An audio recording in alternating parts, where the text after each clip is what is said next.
domínio público recebe nesta sexta-feira o vereador Enio Brizola. Nascido em Frederico Westphalen, veio a Novo Hamburgo com a família em 1978, na perspectiva de melhorar de vida, trabalhando na indústria do calçado. Brizola entrou na política motivado pelos debates dos grupos de jovens da igreja sobre como funciona a sociedade e também por tradição familiar. Vereador Brizola, é um prazer tê-lo aqui conosco, num modelo diferente, né? Mas fique à vontade aí. Prazer é meu, grata satisfação estar mais uma vez aqui na TV Câmara, participando desse importante programa para conversar um pouco sobre outras pautas, né, que não sejam as pautas. Você já participou várias vezes, né? Com assuntos de diferentes temáticas, né? Mas a ideia é justamente falar um pouco da vida. Em algum momento, né, o senhor, menino, veio para Novo Hamburgo. O que aconteceu lá atrás para vocês chegarem para cá, como muitos outros migrantes vieram para a nossa cidade? Foi uma decisão familiar. A nossa família era grande, somos em 15 irmãos e irmãs, e a terra que nós produzíamos não era uma terra grande.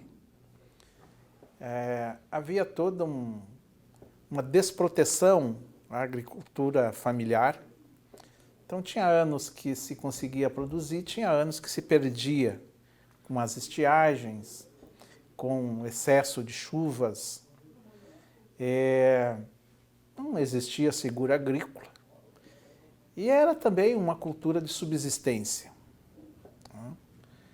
Então, pouco também meu pai trabalhava, às vezes, no território urbano, trabalhos na construção civil, na carpintaria, para, junto com meus irmãos também, formar, né, o sustento da casa.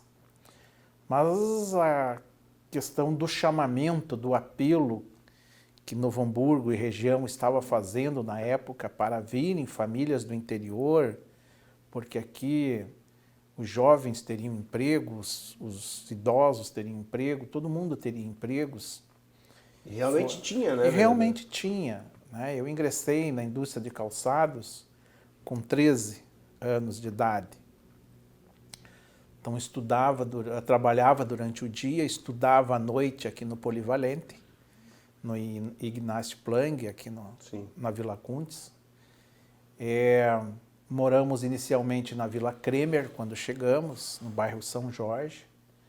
E depois, então, adquirimos, com a venda da propriedade, lá em Frederico Westphalen, adquirimos, então, um terreno onde mora a minha mãe até hoje. Era um campo que vocês tinham lá? Que a gente chama, né, normalmente um campo, lá em Frederico? Uma área de produção agrícola, assim, né? Tinha lá seus 8, 10 hectares, não era muita coisa para uma família grande. Sim, 15, né? Então, era dali que a gente extraía o sustento da família e também a criação de animais, e tínhamos nossa vidinha. Né? Uma vida saudável, uma vida boa, uma vida mais que... pacata, mas um outro ritmo, né, vereador? Mas onde se vivia mais a infância, se vivia mais a adolescência, a juventude. Eram tudo, né? Até o lazer era mais saudável do que hoje, né? Tínhamos mais espaços, então uma vida muito próximo da natureza, dos rios. Sim. Rios não contaminados, próximo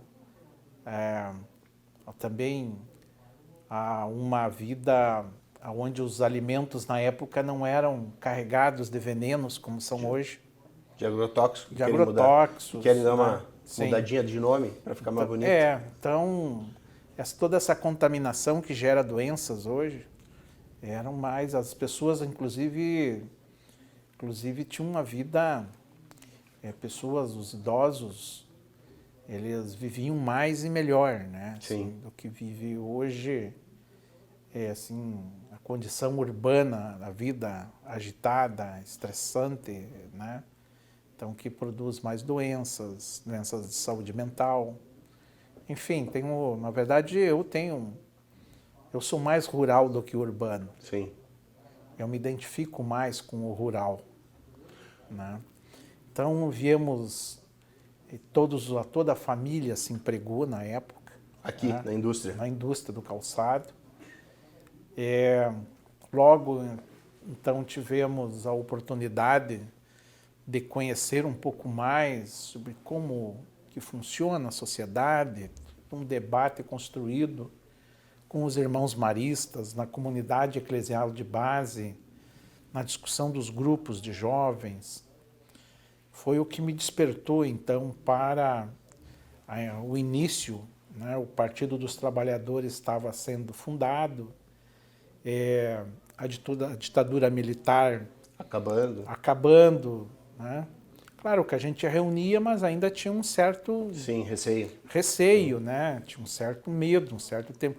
Um medo que nós voltamos a sentir. Sim, ultimamente. Ultimamente a gente voltou a sentir o mesmo medo que a gente sentiu lá, o né, do autoritarismo, né? No autoritarismo, no período, né, o período autoritário, o período da ditadura militar. Então, logo também comecei a participar das assembleias do sindicato, dos sapateiras, grandes assembleias na época, categoria muito grande.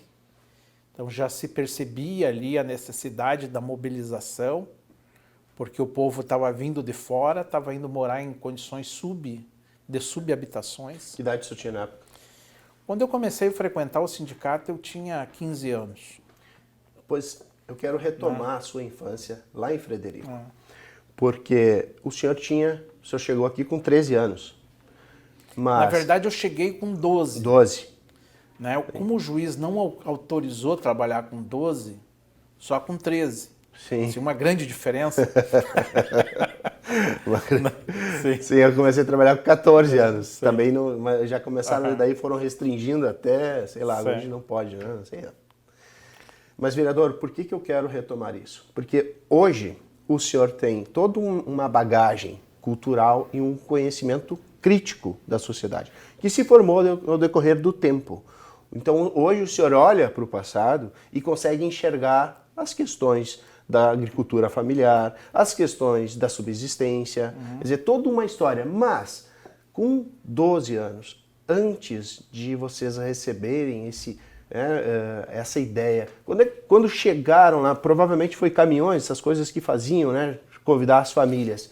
Mas o senhor lá atrás, com 12 anos, como foi essa expectativa? Essa ideia, né, veio agora o menino falando. Sim. Não o vereador Brizola, que tem conhecimento. Nós viemos numa carroceria de uma Scania Vabis. Né? Então, toda a família veio junto com os móveis, com o que trouxemos também. Até uns animaizinhos vieram junto.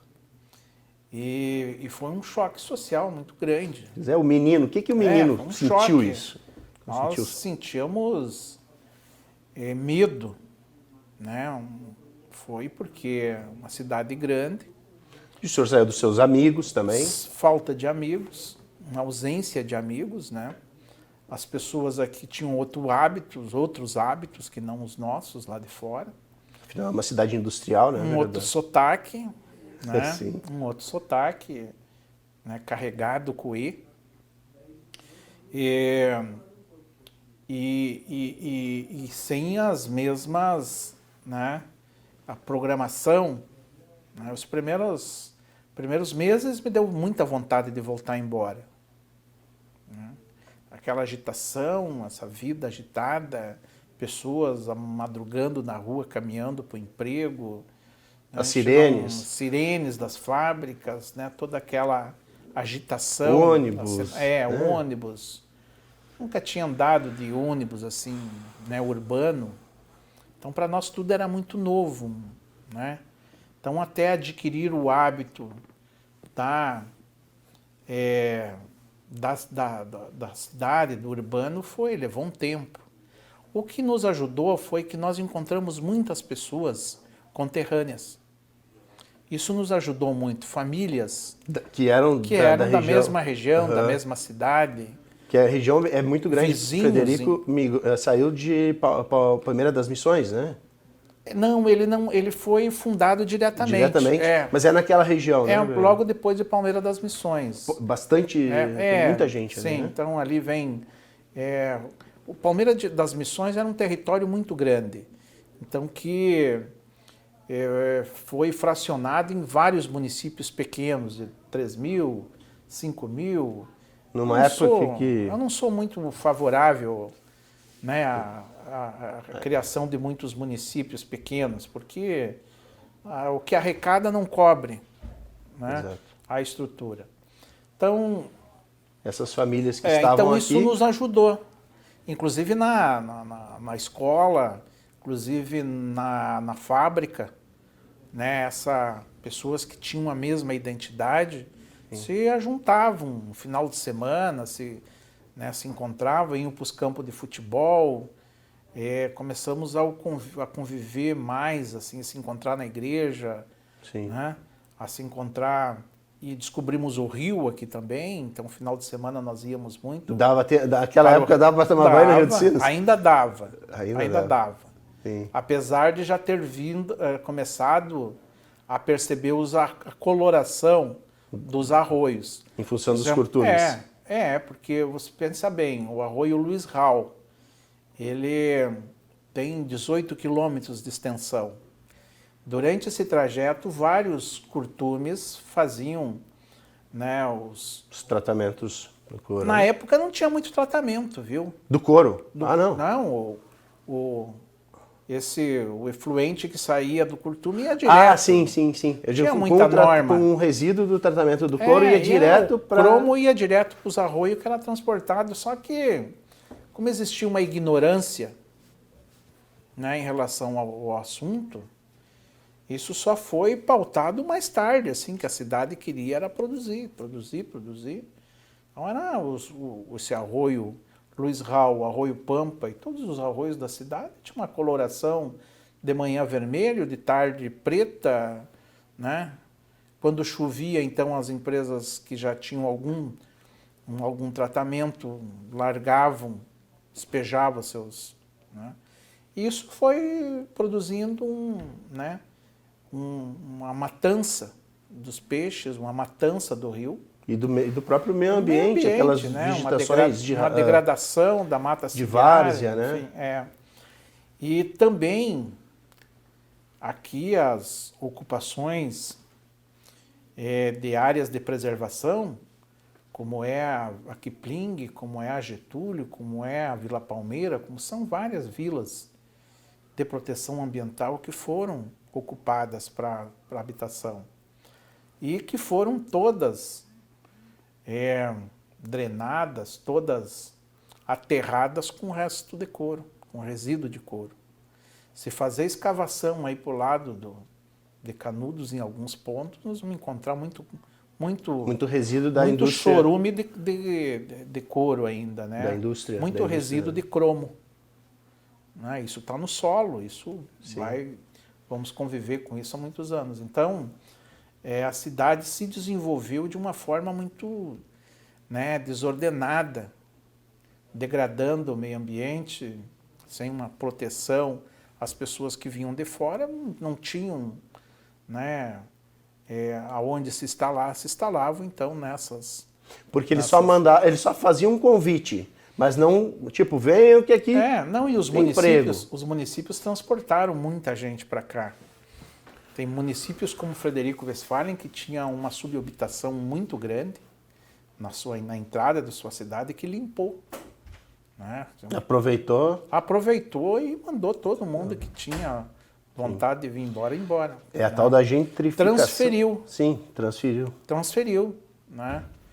Transferiu a pobreza para um outro centro. Né? Então, isso, Novo Hamburgo sofreu muito com isso, as pessoas sofreram muito, né? Cresceu também a violência, né? Dado a essa condição de marginalização da população, a cidade enfrentou períodos muito difíceis de violência. Né? Então, tudo isso, assim, nós fomos... Foi lhe moldando, né? Foi me moldando. Né? O um dos movimentos, um dos primeiros movimentos que eu participei foi o movimento pela moradia. Mas, vereador, em algum momento, aquele menino de 13 anos, migrante, que chegou aqui, encontrou uma outra vida, totalmente diferente daquela da origem, que a gente pode até falar um pouco bucólica, a gente sabe que o trabalho não é bucólico, porque o trabalho no campo ele é duro, ele é pesado, ainda mais numa época em que não tinha tantos equipamentos e tantas facilidades. Mas em algum momento, esse menino desperta para o interesse coletivo. A partir de deve ter dado algum gatilho. Em que momento surge, então, esse pensamento mais crítico sobre a sociedade? Foi através do estudo, da formação. Com os padres? Com irmãos maristas. Os irmãos maristas. Que nos aproximaram já de outros militantes, de outras militâncias, como uma militância sindical, com a militância da causa da habitação e ambiental. Então já tinha Novo Hamburgo assim, com essa abertura que no ano de 80 teve, ainda João Batista Figueiredo. Sim, me recordo, vereador.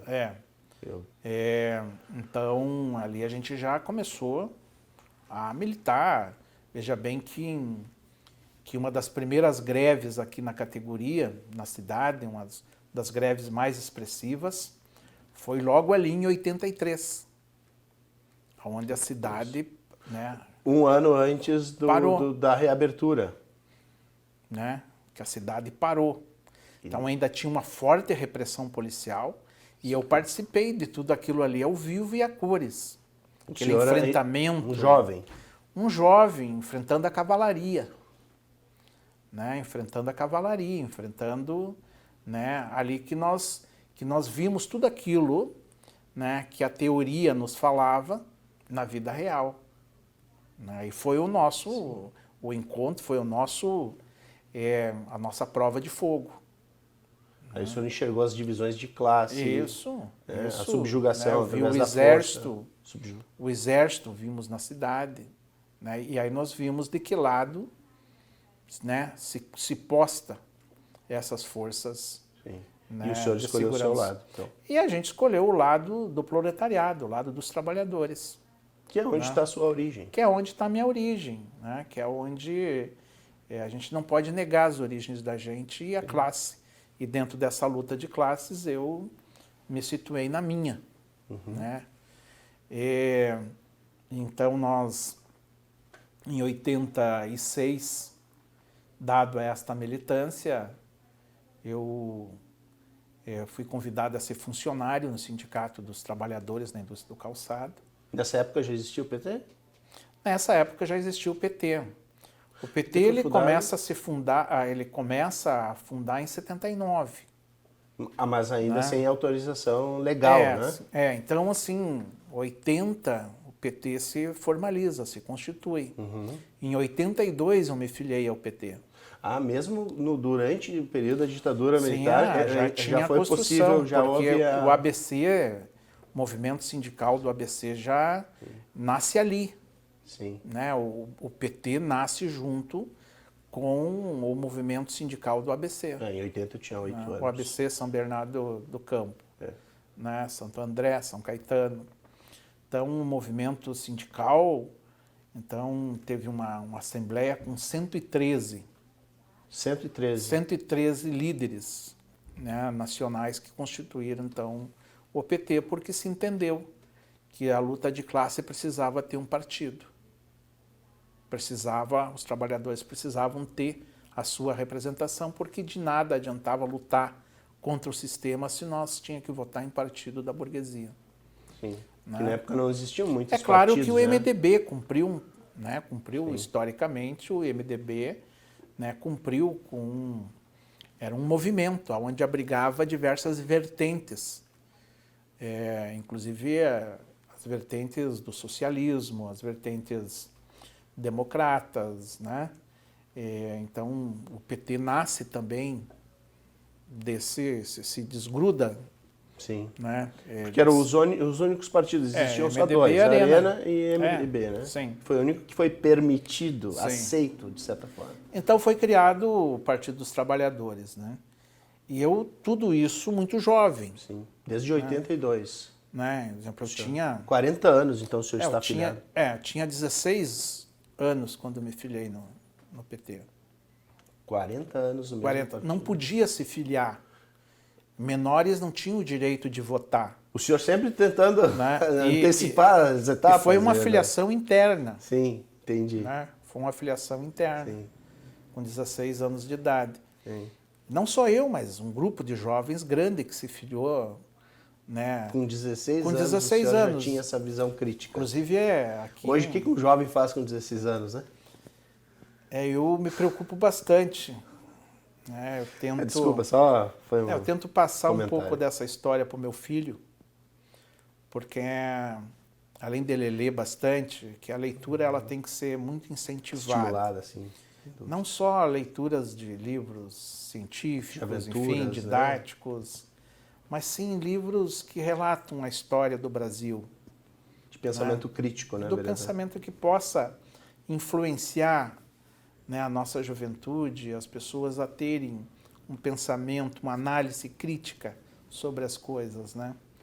Então, em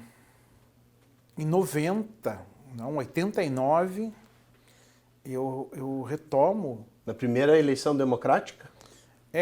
Mas aí eu voltei para o chão da fábrica, porque nós tínhamos... O senhor saiu do movimento sindical e voltou? Não, eu não saí do movimento, né? Nós tomamos uma decisão de que eu deveria ser dirigente sindical. Entendi. Né? E aí, então, voltei para a empresa, fiz parte da direção do Sindicato dos Plásticos, da Confederação Nacional dos Químicos. E ali, então, que nosso projeto aqui de eleger deputados, eleger representações e disputar, né, com possibilidades de vitórias, o que acabou acontecendo, né, a prefeitura. Vereador, então em 89 o ser político já estava consolidado? Consolidado, já era dirigente sindical. Né? E digo mais, assim, com 17 anos, eu já atuava como dirigente também da associação comunitária lá da Vila Iguaçu, em Canudos. Né? Então, essa participação no grupo dos jovens, ela elevou, assim, para logo, assim, o despertar de lideranças. Não só minha, né, mas Sim. vários outros, né, companheiros e companheiras. Então, eu me tornei um dirigente nacional do movimento sindical, vivi um movimento intensamente aqui e também estive bastante tempo em São Paulo, onde era o centro, assim, onde as coisas acontecem, né, um movimento, assim, sim. E isso me deu muito aprendizado, isso me deu muita experiência, que então assumi cargos. Eu fui assessor de um deputado federal bem importante aqui, o Tarcísio Zimmermann. Sim. Trouxe muitos recursos para a cidade, construiu diversos programas. E também, depois fui diretor de Economia Solidária na prefeitura, fui secretário de obras. E também me elegi vereador no primeiro mandato. O senhor está no terceiro mandato. Como foi a sua primeira eleição? A minha primeira eleição foi em 2012, né? Aonde, O senhor se elegeu? Que é onde eu me elegi. Na primeira eleição? Na primeira eleição. Né? Foi uma eleição muito disputada. Tinha muitos candidatos a vereadores concorrendo. Eram 21 ainda, vereador? Eram 14. 14 já? Já era então, 14. mais difícil, Sim, né? mais difícil. Mais difícil. Mais difícil. Então, muito difícil. Tinha cerca de 300 candidatos. O PT também tinha uma nominata muito competitiva.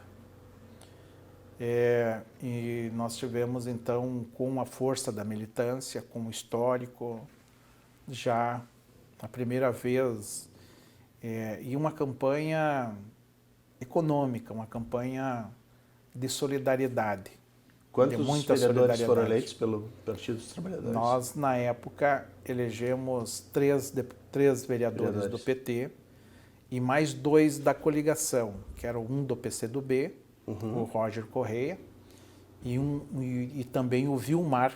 Que era jovem na época, era não o Vilmar, o Roger. Roger Correia, Então, a nossa coligação elegeu 5. E o senhor ficou em qual lugar? Eu fiquei no terceiro. Do seu partido? Do meu partido. Ou seja, terceiro do partido e da coligação. Né? Da coligação. Né? Então, mas com uma diferença de votos muito perto, assim, dos outros que se elegeram também. Não é? Muito perto do Nasson. Novo Hamburgo tem essas características, às vezes são 15 votos, Sim, é uma peleia, né, para vocês se elegerem. É uma disputa grande. Né? Então, esse é meu primeiro mandato, eu me licenciei para ser secretário de obras. Durante quanto tempo? 2 anos e meio de secretário de obras.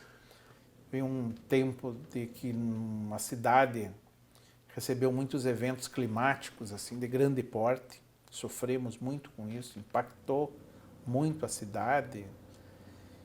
Foi um tempo de reconstrução. E depois, então, assumi o mandato que era já um desejo desde sempre, porque o povo não elege secretários, né? O povo elege vereadores e vereadoras.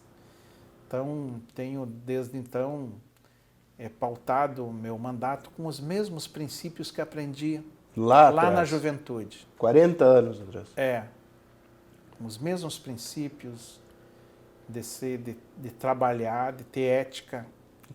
Só o fato de estar 40 anos no mesmo partido, vereador, já é significativo, né? Também, né? Nós já foi muito difícil fundar o PT.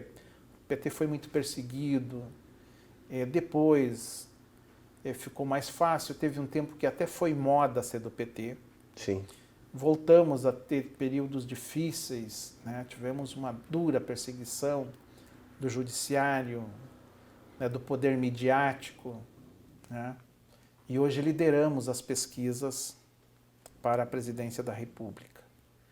Então é um partido de fato, um partido fantástico. Está sempre se revolucionando. Claro que também temos nossos problemas, temos as nossas mazelas, temos as nossas... alguns dos nossos se perderam. Desvios de conduta. Como acontece em todos os partidos, né, vereador? Não é exclusividade do PT, que fique bem claro isso também. Mas que todos que praticaram algum ato pagaram, né? Ou vão pagar. Então, nós estamos com um propósito muito grande de reconstrução do país, de reconstrução de políticas públicas. Veja bem que nós hoje estamos enfrentando uma dura realidade que entristece muito a gente. Um dos programas com mais resultados, o mais efetivo, assim, o programa Estratégia de Saúde da Família está sendo destruído. Médicos que se vinculam por anos com a comunidade estão indo embora. Está acontecendo assim lá na Boa Saúde agora essa realidade, essa dura realidade nos outros bairros, aonde se permite através do estratégia estabelecer uma prevenção na saúde das pessoas, que as pessoas possam ter um médico da família que cuida da saúde da família. E o que está sendo proposto é o oposto disso, é a terceirização. E a tal da medicina curativa em vez de preventiva. A medicina curativa. Que envolve muito mais custos que nós sabemos. E que vai inchar nossos hospitais. E vai encarecer cada vez mais. Não haverá recursos suficientes. Então, enfrentando essa dificuldade muito grande, estão aí os preços dos combustíveis, essa realidade duríssima que pode paralisar o país. Pode prejudicar ainda mais a economia, porque os caminhoneiros autônomos, principalmente, estão paralisando suas atividades, esperando para diminuir o preço do óleo para, né, para eles diminuírem os prejuízos que tem tendo hoje. Então, vi matérias da imprensa essa semana falando que os caminhoneiros estão parados em casa aguardando o que vai acontecer.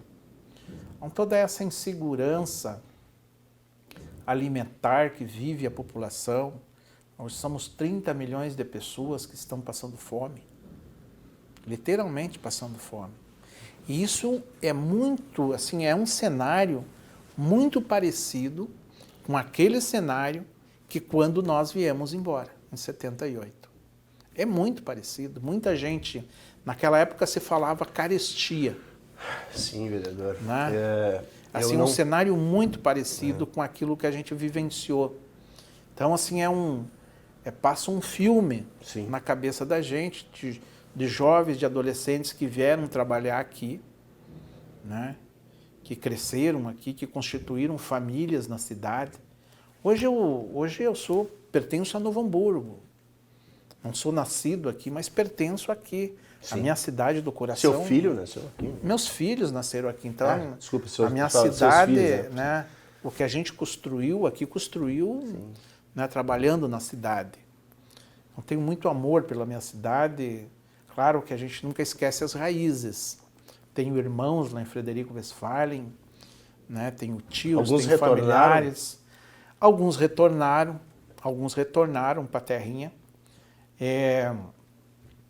Então, quando a gente consegue, nós passeamos, né? Sim, deve ser sempre interessante. É sempre interessante, porque o Frederico se tornou uma cidade, um polo regional, com as experiências de políticas públicas muito interessantes. Não, eu conheço Frederico e vejo aquele centro comercialzinho, assim, no centro, muito comércio, uma cidade pujante, né? Pujante, universitária, uma cidade com muita saúde.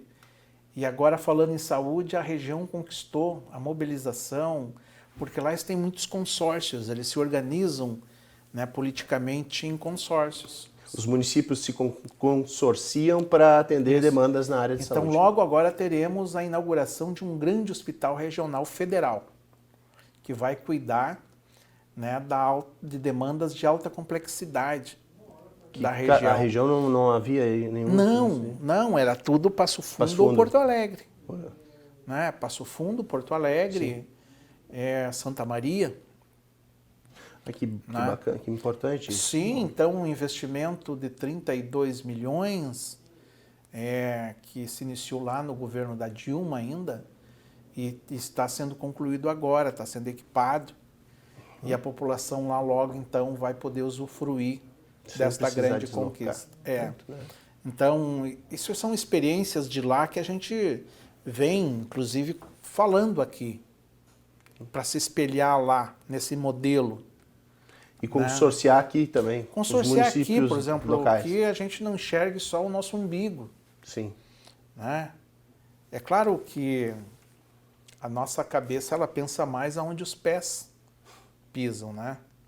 Mas se todos pensarem desta forma, a gente não vai construir coletividade. Nós enfrentamos hoje a questão do tratamento oncológico, que se transferiu para Taquara, e agora na distribuição de recursos, Novo Hamburgo, a nova distribuição de recursos do programa Assistir, que desassistiu Novo Hamburgo, porque nós tivemos perdas dos repasses, nós perdemos quase 4 milhões de reais nessa nova configuração do programa Assistir.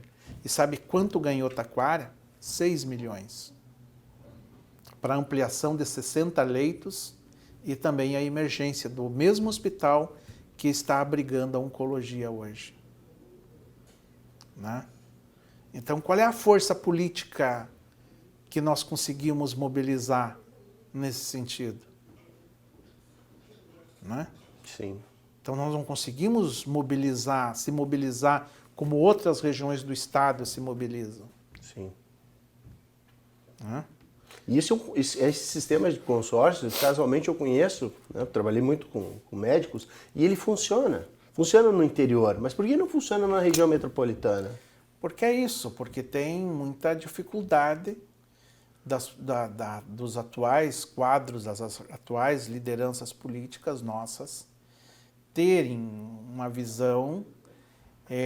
Fala-se muito em nova política. A nova política é a velha política.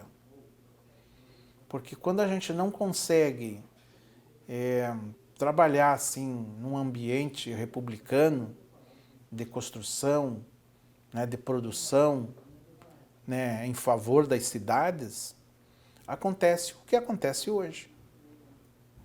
Né? E nós vamos correndo sempre atrás do rabo. E nunca o alcançando. E nunca alcança. E nunca alcança.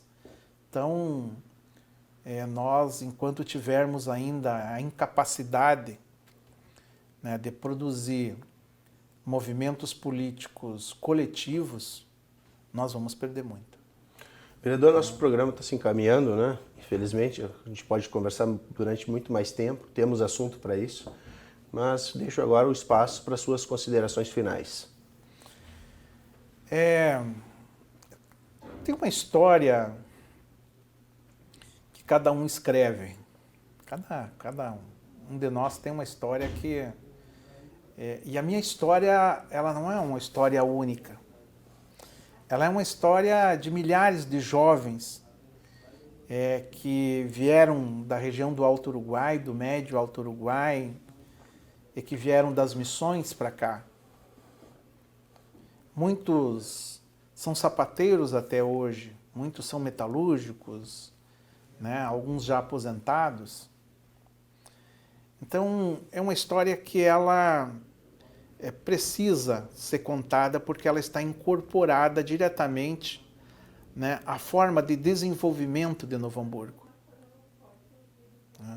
Essa história da migração, de onde a gente veio e para onde a gente e aonde a gente está, né, ela precisa ter um reconhecimento maior.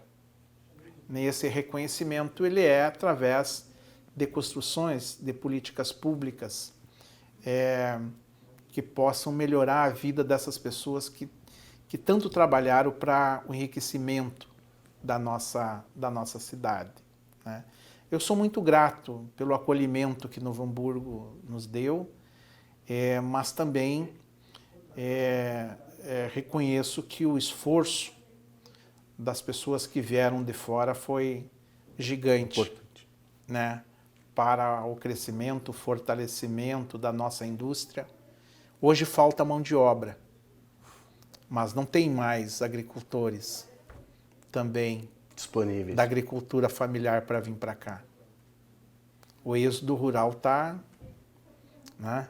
Claro que tem muitas pessoas sem terras ainda, mas que querem lutar pelo campo, que querem lutar, né, pelo direito de trabalhar e ficar e permanecer no campo.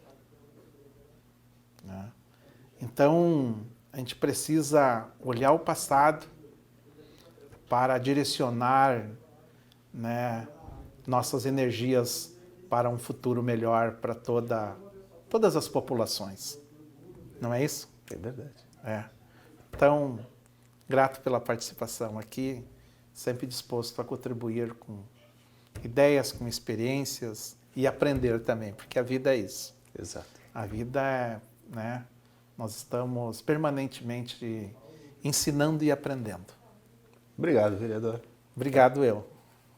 E o programa de hoje se encerra por aqui. Agradecemos a gentileza pela participação do vereador Enio Brizola. O programa é reprisado às terças e quintas-feiras em nossa programação. E você pode também acompanhar a TV Câmara em canal próprio no YouTube e no Facebook. Até mais!